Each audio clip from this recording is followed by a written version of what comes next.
Na-eto eze anyị ga-anata oriri nsọ.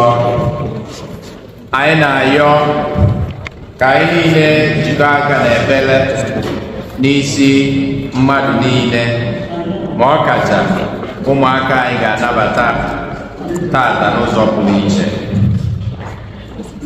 Ka anyị kwụrụ n'ọtọ.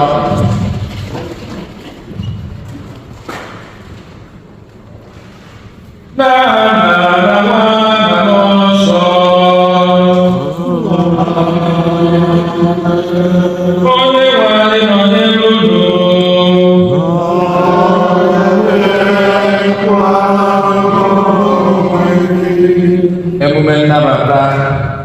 Nne na nna, kedu afọ unu na-enye nwa unu? Kedu afọ baptizim unu na-enye nwa unu? Eliana. Kedu ihe unu na-ayọ n'aka nzukọ nsọ tata n'isi Eliana? A na-ayọ baptizim ya. Unu na-ayọ ka etinye nwa unu Eliana baptizim na nzukọ nsọ nke Katọlik. Unu na-ekwe nkwa na unu ga-azụlite ya n'ụzọ nke Chineke ka ọ mara Chukwu, fụ mmadụ ibe ya n'anya. Ọ ga-abụ ọrụ unu dịka nne na nna, na unu ga-azụlite ya n'ụzọ nke Chineke, etu akwụkwọ nsọ si wee kụziri anyị, ka ọ fụ Chineke n'anya, fụkwa mmadụ ibe ya n'anya. Ana m ayọ nne na nna, unu aghọtakwara nkwa nke a unu na-ekwe taa?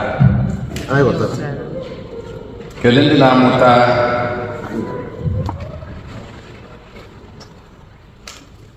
Onye na-amụta na mbili Chukwu, ịdịkwa nkwadobe ịkwado nne na nna n'ịzụlite Eliana n'ụzọ nke Chineke. Eliana, ndị ụka Igbo Katọlik na Chicago na-anabata gị. Eji m aha nzukọ nsọ Katọlik na-anabata gị n'ọnụ ụzọ nke nzukọ nsọ.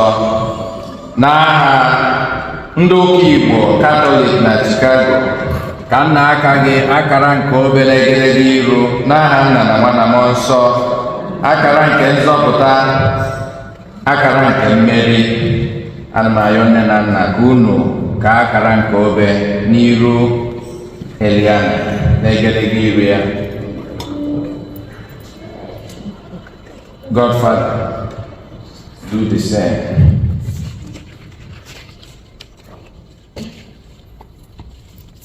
Bata n'ụlọ nsọ nke Chineke, were n'obi aṅụrị na okwukwe bata, ka unu kelee Chineke, onye nke nyere unu gracia nke nne na nna. Ndị kwaya, bido n'ukwe.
obiọma gị gee ntị na arịrịọ anyị bụ ụmụ gị ịhụrụ n'anya, ebe ọ bụ na anyị kwere na Jesu Kristi, nye anyị ezigbo inwere onwe anyị ya na aṅụrị nke ndụ ebighị ebi site na inwere anyị Jesu Kristi nwa gị, onye gị na ya dị ndụ na-achị n'ịdịkọ n'otu nke mmụọ nsọ Chukwu site n'ụwa tụwa niile.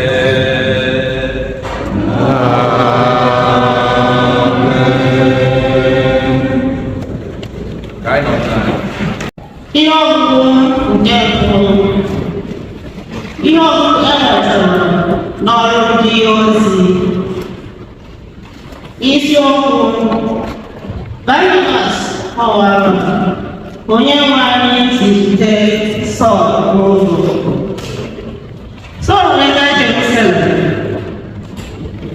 chọọ ụzọ isonyere ndị eso ụzọ Jesu, ma ha niile oke egwu mgbe ha hụrụ ya, n'ihi na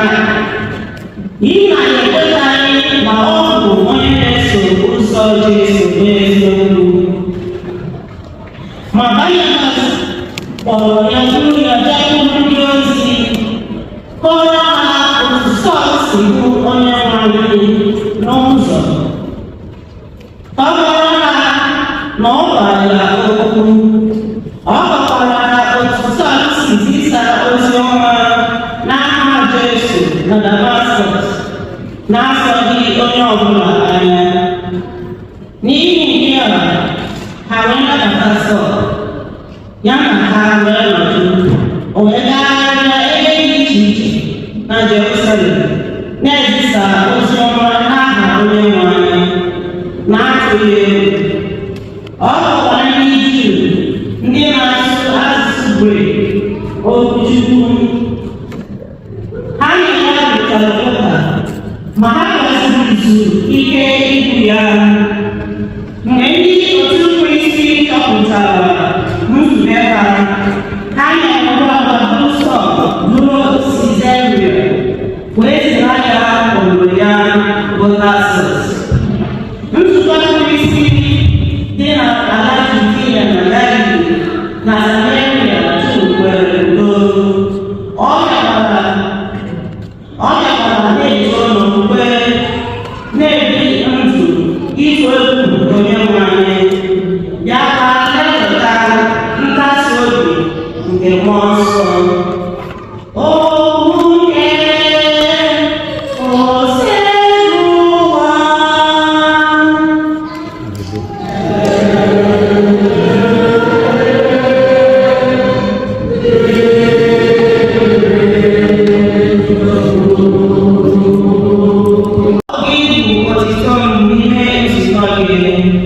Onye nwe anyị, ọ bụ ịbụ otito n'ime nzukọ gị azịza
enwetara n'akwụkwọ ozi mbụ nke Jọn Biasọ dere.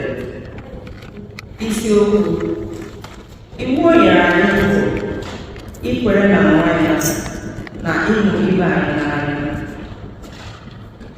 Ụmụ m, unu ekwere ka ịhụnanya anyị bụrụ naanị n'okwu ọnụ ma ọ bụ n'egbugbere ọnụ, kama ka anyị na-egosi ya site n'okwu ọnụ anyị na omume anyị. Site n'ụzọ dị ugbu a, anyị ga-amata na anyị bụ ndị otu eziokwu ahụ. Mgbe ahụ, akọ na uche anyị agaghị ama anyị ikpe, ọ bụrụgodu ma anyị kwuru n'ihu Chineke. Ọ bụrụkwa na akọ na uche anyị ama anyị ikpe, anyị ga-amata na Chineke karịrị akọ na uche anyị, na ọ mazuru ihe niile. Ndị m hụrụ n'anya, ọ bụrụ na akọ na uche anyị adịghị ama anyị ikpe, anyị ga-enwe ntụkwasị obi iguzo n'ihu Chineke. Anyị ga-amatakwa n'aka Chineke ihe ọ bụla anyị na-arịọ, n'ihi na anyị na-edebe iwu ya, na-emekwa ihe na-atọ ya ụtọ. Nke a bụ ihe ahụ Chineke nyere n'iwu, ka anyị kwere n'aha ahụ ya bụ Jesu Kristi, ka anyị nwetakwa ibe anyị n'anya dịka Kristi nyere anyị iwu. Onye na-edebezi iwu Chineke na-anọgide n'ime Chineke, Chineke na-anọgidekwa n'ime ya. Anyị ga-amata na Chineke dị n'ime anyị site na Mmụọ Nsọ ahụ o nyere anyị.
Jesu gwara ụmụazị ya, abụ m ezi osisi vaịn, nna m bụkwa onye ọrụ ubi.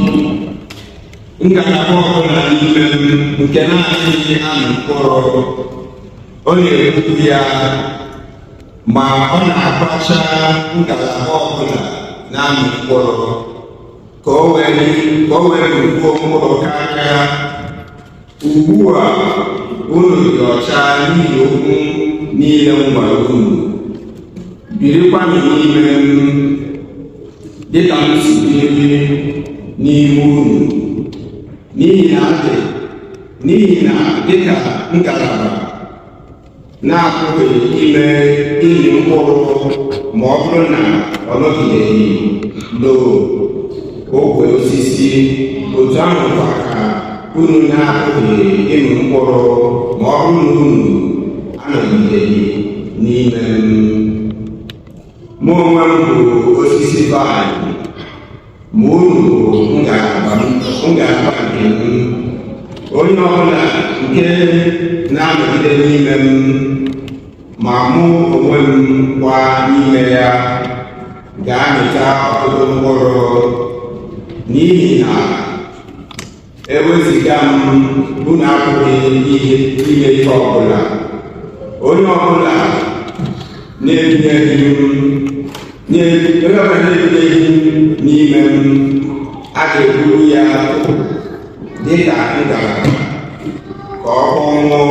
Ndị mmadụ achịkọta ya tụnye n'ọkụ o wee repụ ya.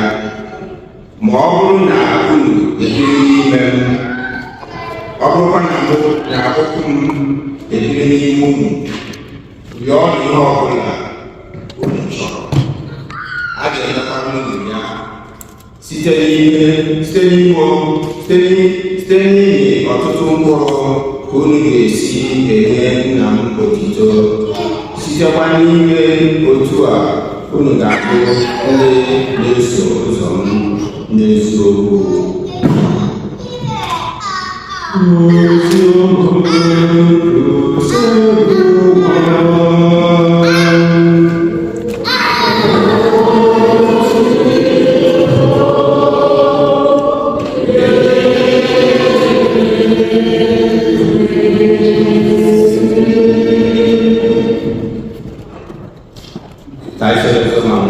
Kedu ka agbata gị na Chineke dị?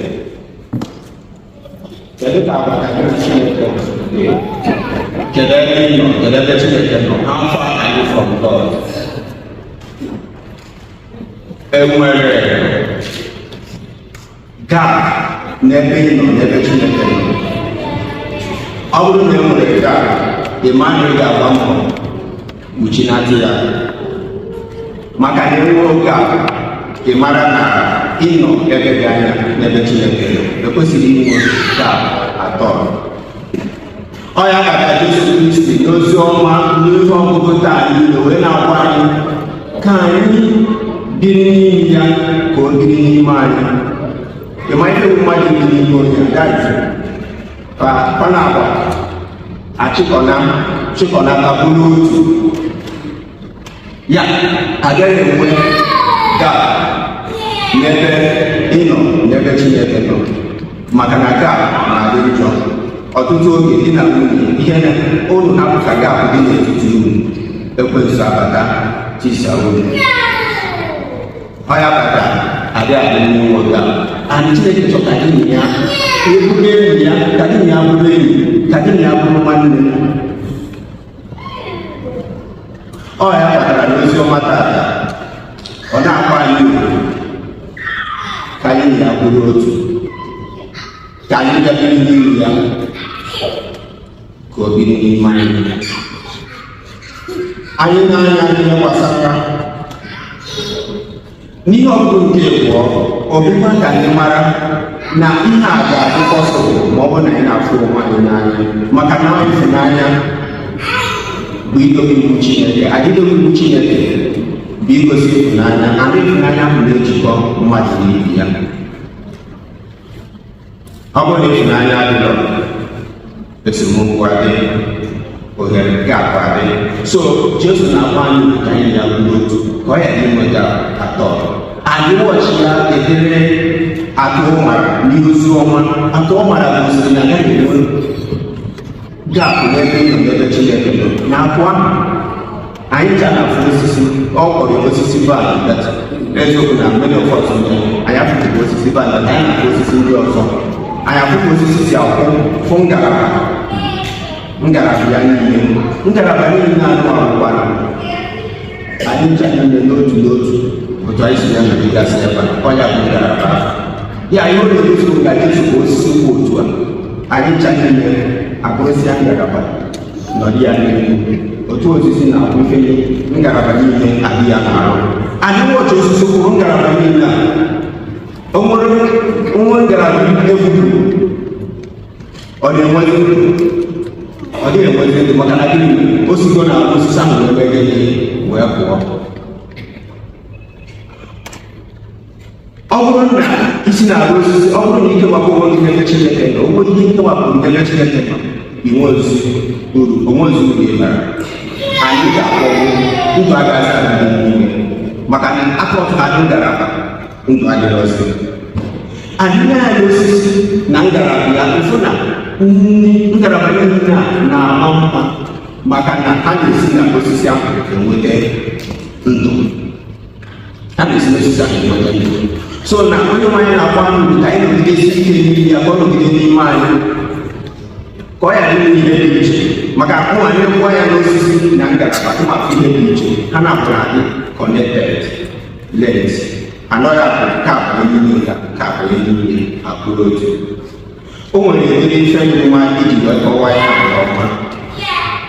Ị na-anya na nwa nọ n'ime afọ unu afụ ife jikọ ya na nri ya umbilical cord na anyakwara n'otu a na-abụchikọ ha na-abụọ bịa nwee blood vessels. That blood vessels na-amịrị ọrụ ahụ ka nwa nọ n'ime afọ si enweta mmiri, nweta nutrition, nweta oxygen, wee werezie carbon dioxide na waste products wee sikwa na the same cord binye ya ndị ya kwupe ya anyụpụ ya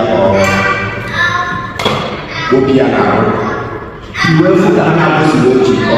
Ọ bụrụ na kọọdụ a tibie nwa ahụ ga-anwụrụ. Ọ bụrụ na itiwapụ ihe dị n'etiti gị na Chineke ịdịrị ọzọ ewu ga-anwụ ịdịara amịta mkpụrụ. Ọ dịdị mfe ka Chineke chọrọ ka anyị mara na onye ọbụla na-anọrọ n'ime ya enwere ọnụ. Ọ bụ sọsọ n'ime Chineke ka ndụ dị. So na anyị ncha ga-agbakọ n'ime Chineke ka anyị wee nwee ndụ. N'ime ihe a Chineke Jesu Kristi na-akọwa n'osisi ife ahụ bara ofu ife ahụ ọ bụ otu ahụ ka ụka anyị nọ n'ime ya dị. Mgbe anyị na-ekwu osisi na branches ọ kwara otu ahụ ka ụka dị. Otu anyị nọ ka anyị bụ otu ahụ ofu ndị ka anyị n'ime Kristi. Kristi bụ isi. Mgbe kwuru ụka ihe na-ekwu Jesu Kristi the head, anyị ncha na-ekwu gịnị akụkụ ahụ ya. Anyị ncha nọ n'ime Chineke bụrụ ahụ.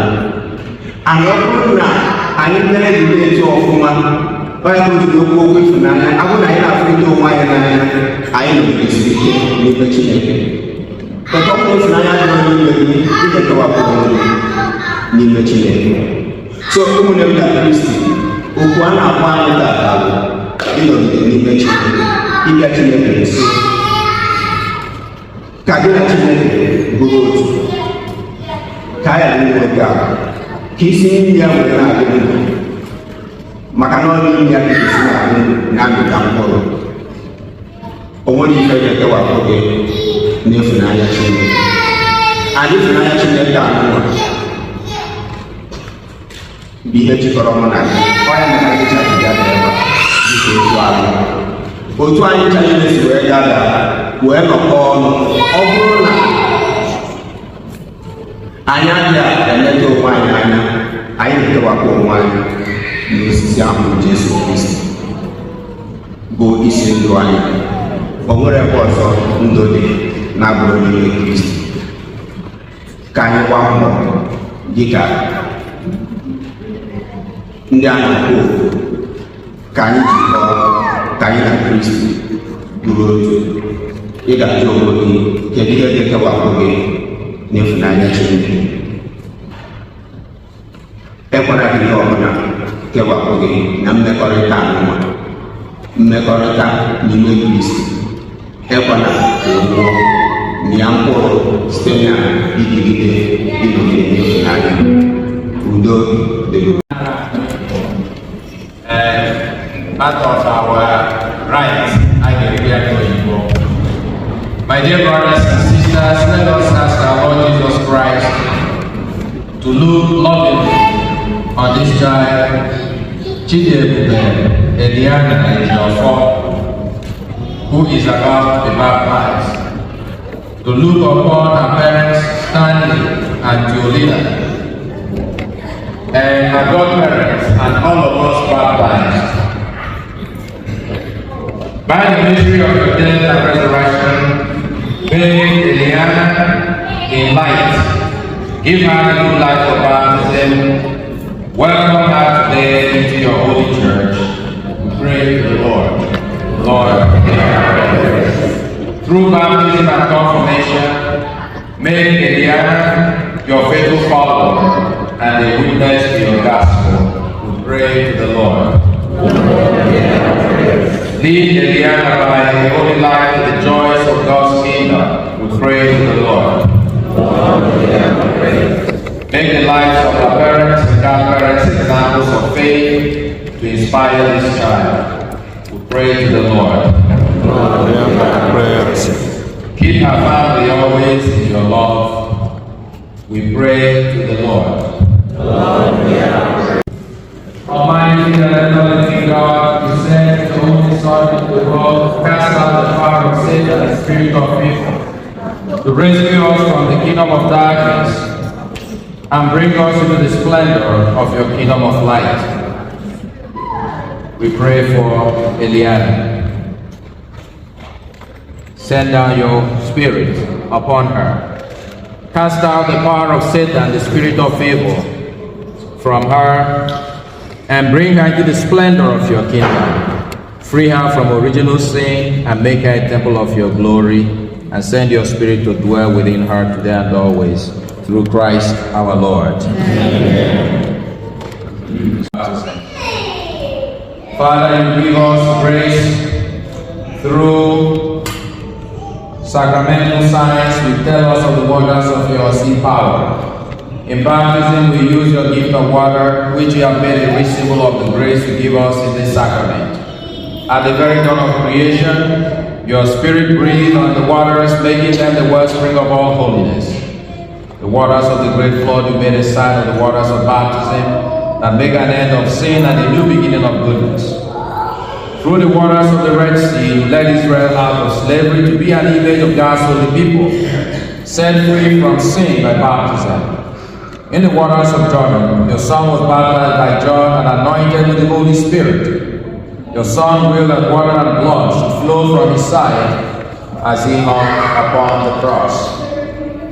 After his resurrection, he told his disciples, "Go out and teach all nations, baptizing them in the name of the Father and of the Son and of the Holy Spirit." Father, look now with love upon your church and unseal for her the fountain of baptism. By the power of the Holy Spirit, give to this water the grace of the Son. You created us in your own likeness and your own image.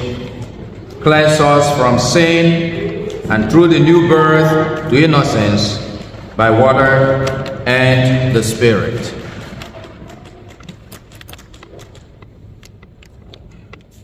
We ask you, Father, with your Son, to send the Holy Spirit upon the water of this font. May all who are buried with Christ in the death of baptism rise also with him to newness of life. We ask this through Christ our Lord. You have come here now to present this child for baptism. By water and the Holy Spirit, she is to receive the gift of new life from God, who is love. On your part, you must make it your constant care to bring her up in the practice of the faith. See that the divine life which God gives her is kept safe from the poison of sin, to grow always stronger in her heart. If your faith makes you ready to accept this responsibility, I invite you, parents and godparents, to renew now the vows of your own baptism, reject sin, profess your faith in Christ Jesus our Lord. This is the faith of the church. This is the faith of the Catholic Church.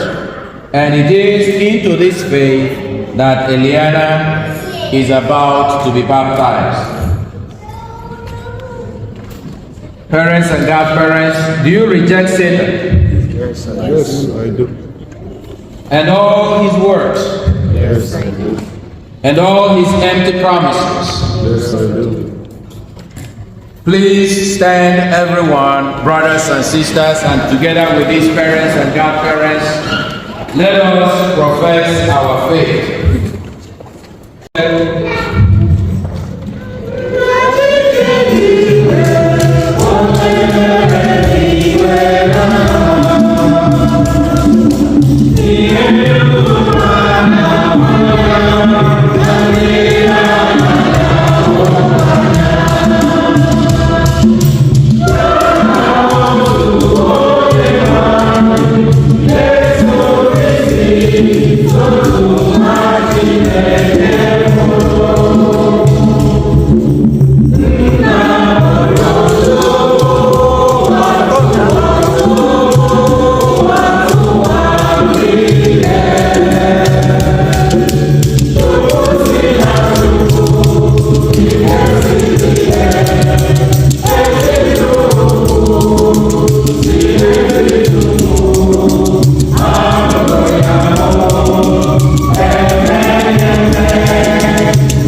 are happy and proud to profess this faith through Jesus Christ our Lord. Amen. People kind of now, please be seated. Parents and godparents, please stand. Now, parents and godparents, you profess with this community the faith in Jesus Christ. After guy enthusiastic and then I join more questions.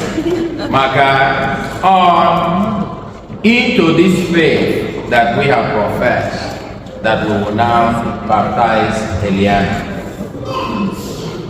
So in the Catholic Church, we baptize the little ones because Jesus said, let the little ones come to me.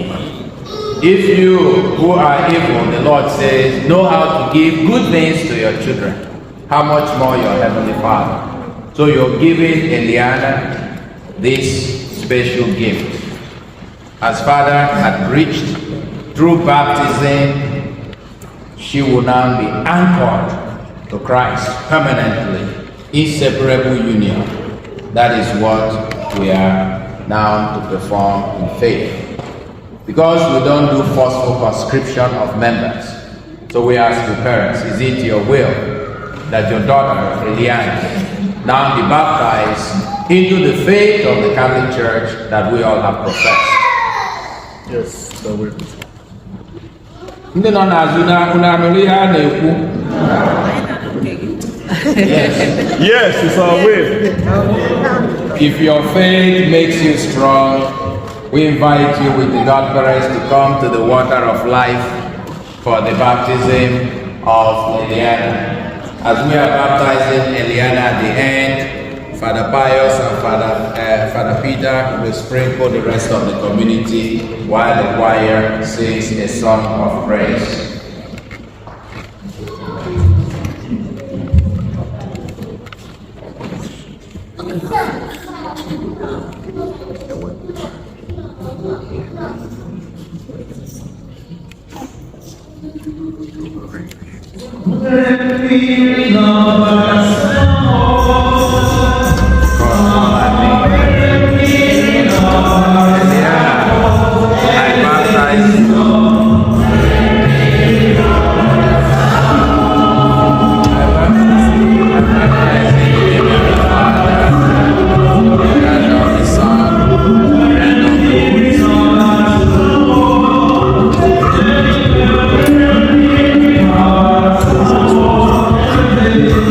Oh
darkness, but will have the light of life. I now call the parents and going to bear forward to receive the light of Christ. Well, it is here you can.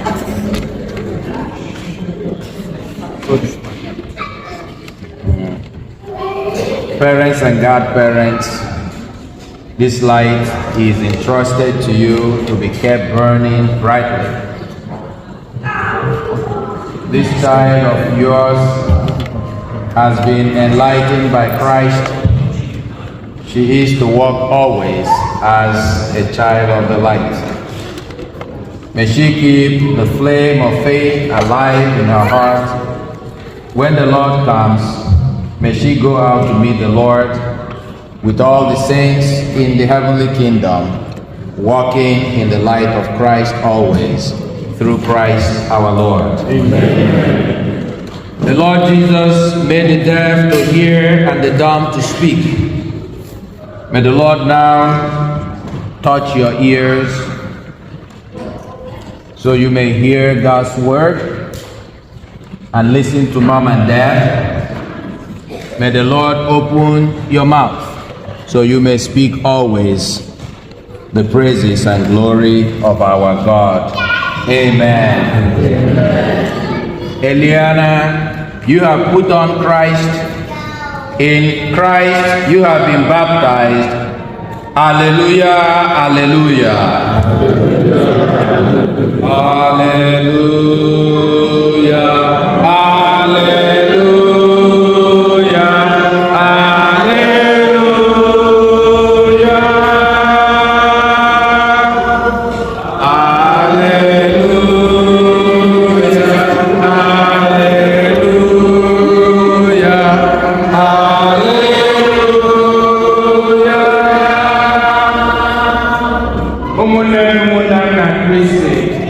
It is my greatest joy and privilege to present to you the newest princess of the Lord, Eliana.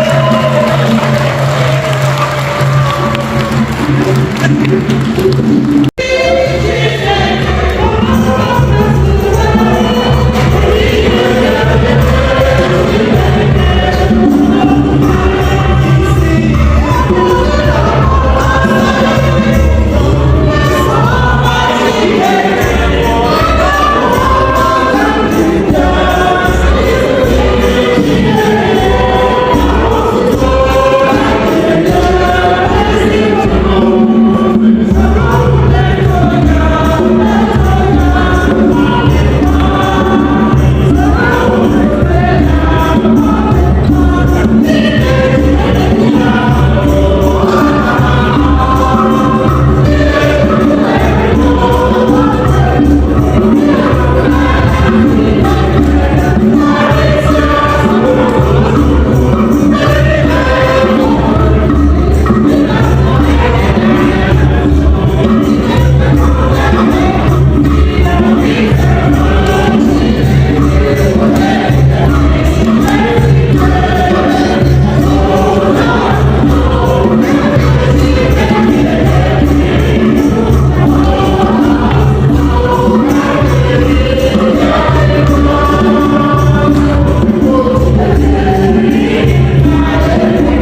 onye nwe anyị, site na àjà nsọpụrụ nke a, anyị na-eketa oke na-adị ire karịcha n'ịbụ Chukwu nke ịbụ. Ịkụzierela anyị eziokwu gị, biko nyere anyị aka ijupụta ya na ndụ anyị site na Kristi dị nwe anyị. Onye nwe anyị nọnyere unu.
nzọpụta.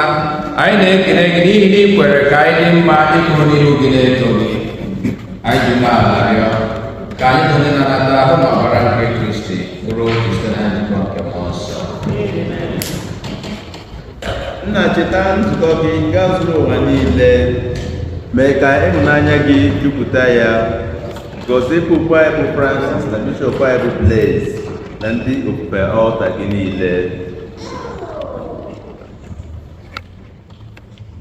Chetakwa ụmụnne anyị ndị ji okwukwe were gaa n'ezumike nke ọnwụ. Kpọbata ha na ndị ọzọ niile nwụrụ anwụ n'ihe nke ebube gị. Biko mere anyị niile ebere ka anyị soro Virgin Maria dị ngọzi, nne nke Chukwu, na ndị apọstụl na ndị nsọ gị niile ndị mere uche gị n'ụwa a, were keta ndụ ebe ebe. Ka anyị sorokwa ha na-eto gị na-edo gị ebube site na Jesu Kristi nwa gị.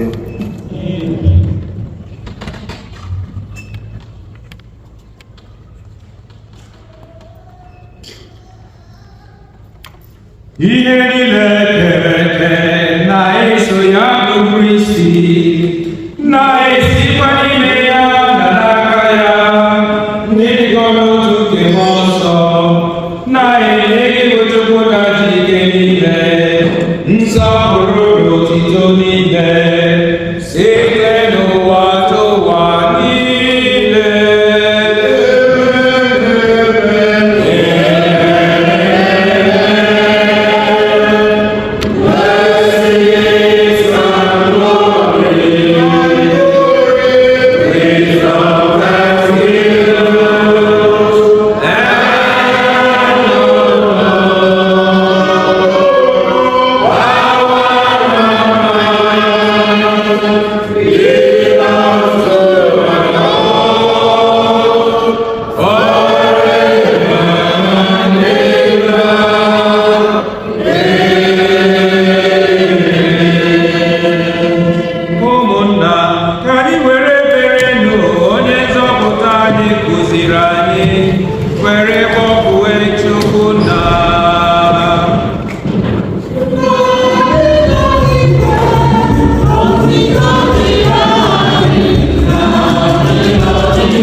Amen.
We now give NATO Ezra the first Holy Communion before the rest.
please help us to move this very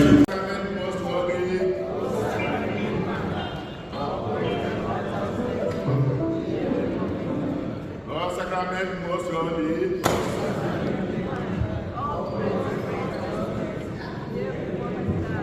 Yes, after Minanya.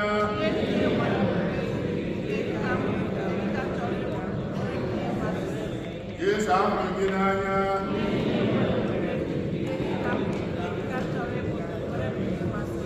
Yes, after Minanya.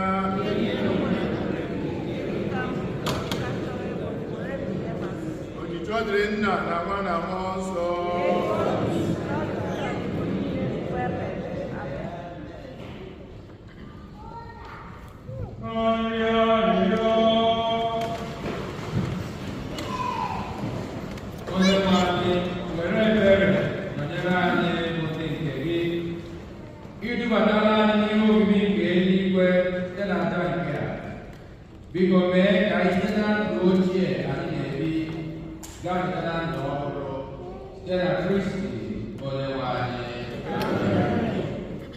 Please be seated for some short announcement. Hi guys. And for the sake of our visitors, my name is Father Stan Chukwudi Ilo.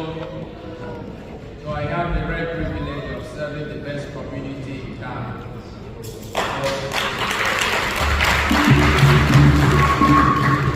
If you are worshiping with us today, in case you have not been told, you have just worshipped at the best church in Chicago. What a privilege.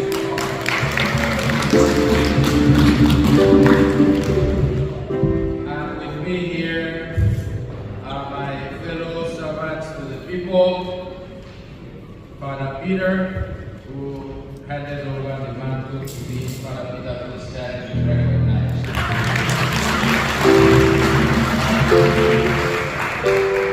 And our homilies today has been Father Myers, Father Myers.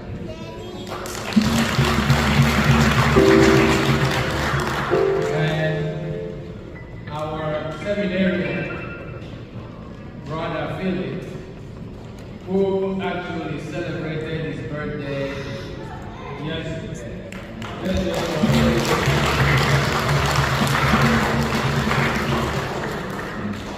And our coordinating server is Chika Ezra. Please, Chika.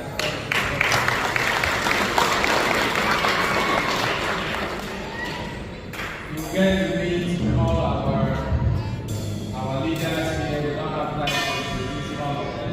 We're going to get down to introduce other people.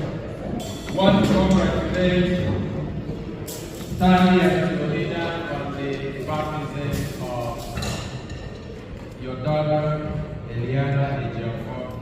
Thank you for honoring us today with the gift of this beautiful angel. Thank you.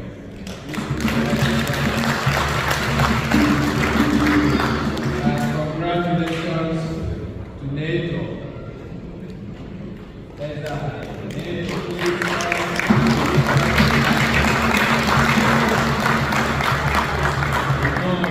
Very special for you, but that does not mean that you have become an altar server. I hope you don't confuse it too. You have to be trained. I know you desire to be an altar server, but you will be trained, and then you are qualified to be an altar server after you have received. Only one in the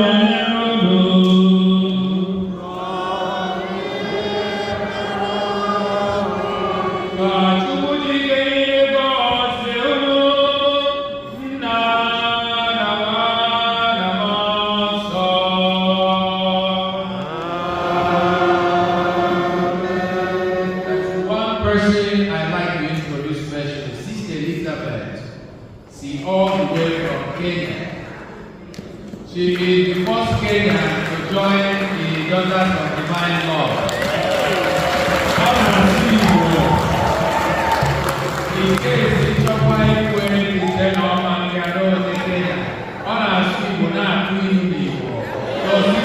Elizabeth, we love you. Welcome to our community. Karibu, Sister Elizabeth. Nakupenda, Sister Elizabeth. Nabano misabusigo.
So, ladies and gentlemen, like I said earlier on, we have enough for everybody. The problem will be, do you know where to get the food? Our special guests, our visitors, please feel free to go to my right and get food, but not now. For now, we want the children to be the ones to go first. But we need to pray. We will pray a short prayer, and then I will hand over to the MC for the day, Onyeka, our prime master. He will then anchor us.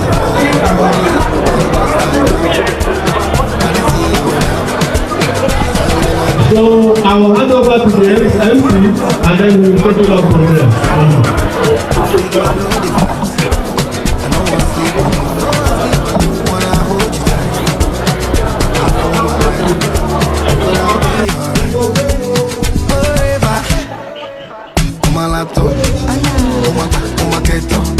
My plate too much sauce, yo, and I'm fresh like Wheezy, yo. The Lord is my shepherd, nothing can stop me, yo.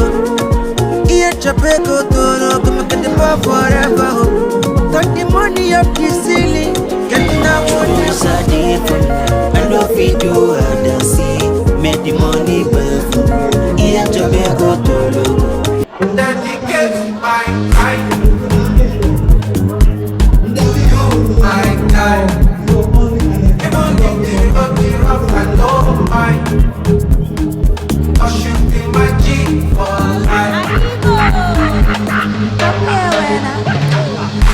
never see you online. If they worry me and they give me consign. Yeah, I be ringing on your cellular. Where you at? My body no fit settle down. Yeah, I'm hoping you.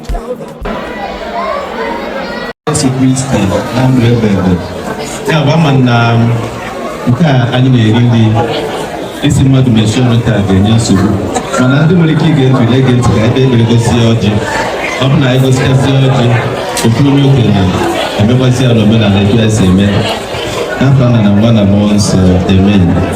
Chineke ji ike niile anyị na-ayọ ka ịgọziere anyị ọjị ndị a eji wee na-anabata anyị.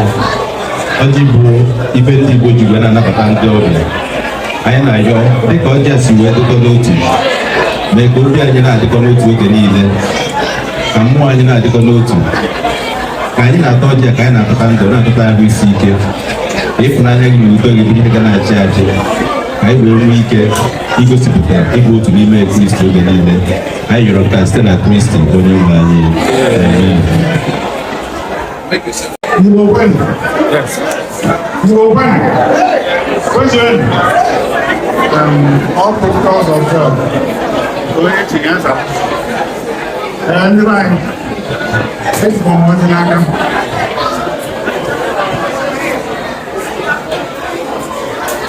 I told you. What I got in one hour. I got that under me. I think it is.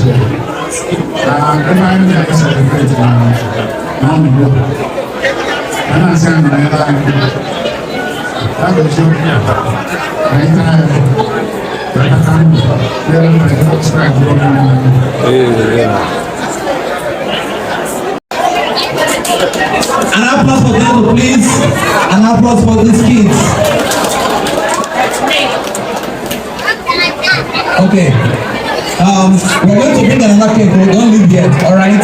Stanley, are you ready? Stanley! So we have another cake to come. That's a lot of cakes. We have 2 cakes.